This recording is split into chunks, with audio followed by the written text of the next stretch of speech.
देखिए, मधुनाशिनी आज करीबन देश के अंदर मैं कहूँ तो लगभग कई लाख रोगी सेवन कर रहे हैं।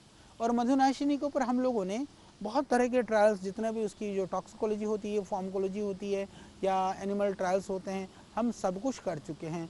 और इसके अतिरिक्त क्लिनिकल ट्रायल में भी आज हम लोगों ने क्लिनिकल कंट्रोल ट्रायल्स भी सैकड़ों रोगियों पर करने के बाद में आज करीबन 15-20 साल पुरानी वो हमारी औषधि है। वो निर्विवाद रूप से वो बहुत काम करती है।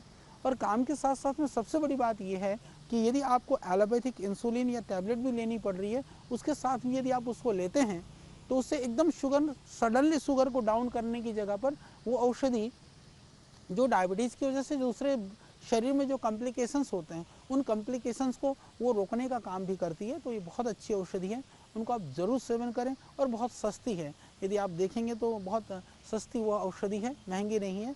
उसके साथ साथ में योगासन, प्राणायाम, क्योंकि इसको आयुर्वेद के अंदर राज रोग माना गया है और मॉडर्न वाले लाइफस्टाइल डिजीज़ बोलते हैं। तो राज रोग का अर्थ ये है कि यदि हम शरीर पर ध्यान नहीं देते हैं, थोड़ा लापरवाह रहते हैं, तो उससे होने की संभावना ज़्यादा रहती है। तो शारीरिक श्रम करें और शारीरिक परिश्रम के साथ में थोड़ी सावधानी और औषधियों का सेवन करें तो आपको निश्चित रूप से लाभ होगा।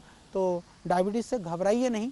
टाइप 1 डायबिटीज़ में ज़रूर कठिनाइयाँ होती हैं। हमारे पास बहुत सारे बच्चे हैं, उनकी इंसुलिन की मात्रा तो हम कम कर पाए हैं, कुछ लोगों की कम हुई है, परंतु उसको हम समाप्त नहीं कर पाए अभी तक। उसके लिए भी हम रिसर्च कर रहे हैं। परंतु जो टाइप 2 डायबिटीज़ है, चाहे वो हेरिडिटी में है, चाहे वो आपको है, वह कंट्रोल तो बहुत जल्दी हो जाता है यदि आप थोड़ी सावधानी के साथ में योगासन, प्राणायाम और पथ्य का ध्यान रखेंगे तो निश्चित रूप से उसको समूल भी समाप्त किया जा सकता है।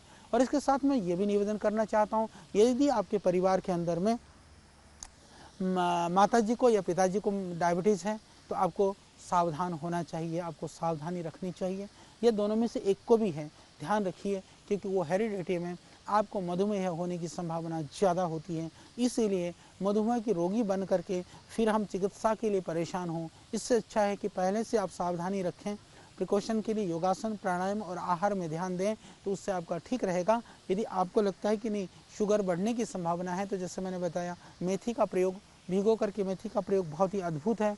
इसके साथ साथ में आप करेला, खीरा, टमाटर का जूस भी बहुत बेहतरीन है, या आप एलोवेरा, आंवला और गोधन अर्क भी सुबह शाम ले लीजिए। इससे भी डायबिटीज़ होने से पहले से लेते रहेंगे तो आपके पेंक्रियाज के लिए, लीवर के लिए और पेट के लिए बहुत अच्छा है। और उसके बाद में भी यदि आपको डिटेक्ट भी हो जाता है तो मधुनाशिनी या मधुकल्पवटी आप लेते रहिए, वो बहुत ही अद्भुत है। तो उससे आपका सारा कुछ ठीक रहेगा।